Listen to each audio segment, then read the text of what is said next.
If you've ever looked at a teenager, maybe your own, maybe one you remember being, and just wondered what on earth is going on in there, well, you are definitely not alone. Today, we're going to pull back the curtain on one of the most dynamic and honestly misunderstood periods of human life. And it all starts with one big, confusing question. And this is the paradox that drives parents and teachers crazy, right? A teen can be brilliant, they can ace a physics test in the morning, and then do something that seems completely boneheaded in the afternoon. It has nothing to do with how smart they are, it has everything to do with the very specific, very unique way their brain is wired at this exact moment in their life. So the key to solving this whole mystery is to stop thinking of the teenage brain as just a smaller, less experienced adult brain. That's not it at all. Instead, picture a house that's undergoing a massive, chaotic, and incredibly important renovation. Okay, so think of it like this. The brain's development happens in a wave that moves from the back to the front. The stuff in the back, which handles basic things like senses and movement, gets wired up pretty early. But the wave keeps moving forward. And the very last part of the brain to get fully connected and finish its renovation is the prefrontal cortex. That's the CEO, the part right behind your forehead in charge of judgment and good decision-making. Now, one of the wildest parts of this renovation is a process called synaptic pruning. See, during childhood, your brain just goes wild, creating tons and tons of connections, way more than it needs. Adolescence is cleanup time. It's a literal use it or lose it system. The brain starts snipping away the connections that aren't being used, which makes the ones that are being used much stronger and way more efficient. We're talking a huge cleanup. In some areas, almost half the connections get pruned away. And while that's happening, another huge upgrade is going on called myelination. This is where the brain's wiring, its pathways, get insulated with this fatty stuff called myelin. The best analogy for this? It's like upgrading your entire house from old-school dial-up internet to blazing fast fiber optics. Information just starts flying between different parts of the brain at incredible speeds. So if we put this all together on a timeline, you can really see that back-to-front process. Basic functions mature first in childhood. Then, boom, in early adolescence, the limbic system, the brain's emotion and reward center, gets the full fiber optic upgrade. But look what's last on the list, the prefrontal cortex, the part for impulse control and thinking about consequences. It doesn't finish its construction until the mid-20s. And this timing difference, well, it explains almost everything. This gap in development creates what neuroscientists call the great imbalance. The easiest way to think about it is to picture a high-performance engine paired with some really, really weak brakes. So you've got these two critical brain systems on totally different schedules. First, there's the limbic system. That's our emotional engine.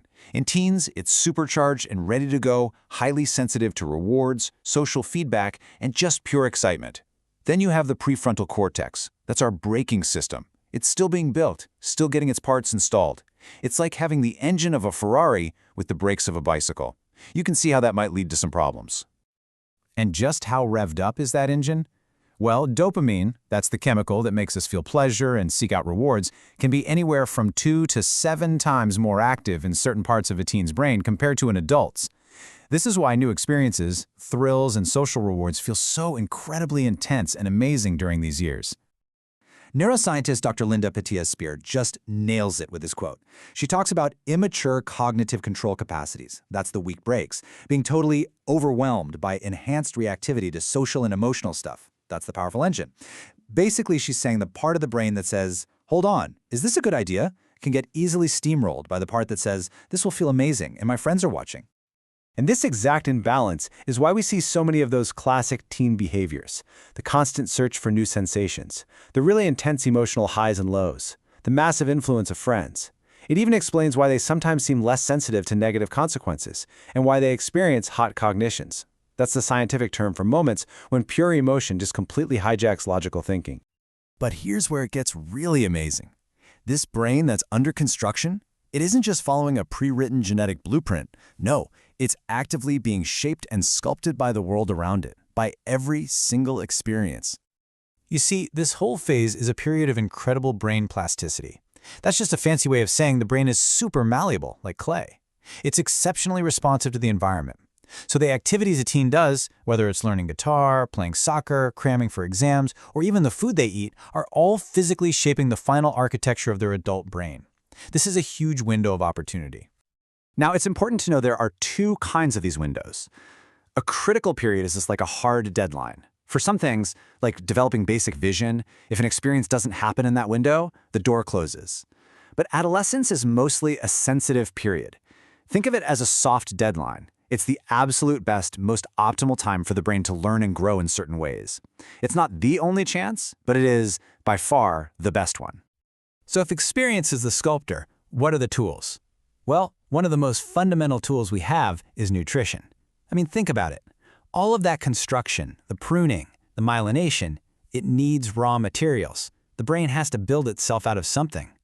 And we can see the impact of nutrition starting really early. Multiple studies have shown a clear link between how infants are fed and their cognitive scores later in life.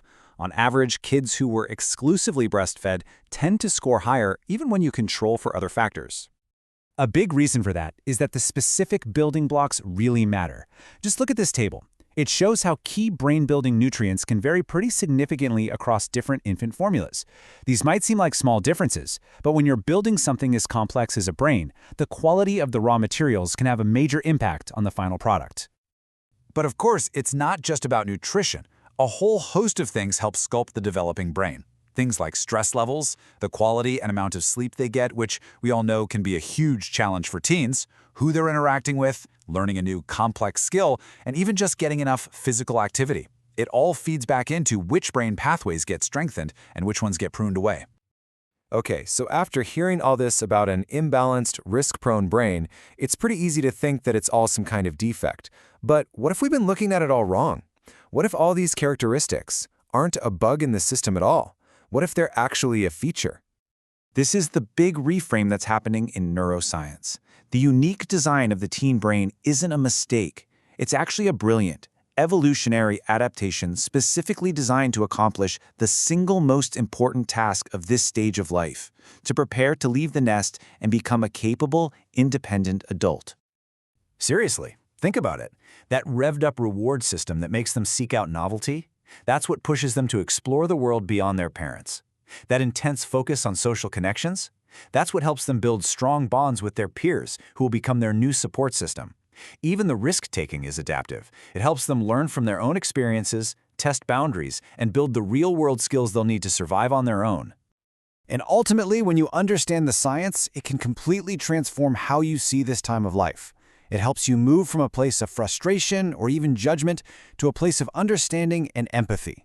You can start to see this period not as something to just be survived, but as this incredible opportunity to help guide a young person through one of the most important transformations they'll ever have.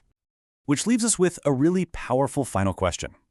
Knowing what we know now, that the teen brain is this incredibly plastic and adaptable thing, what does that mean for us? For parents, for educators, for society as a whole?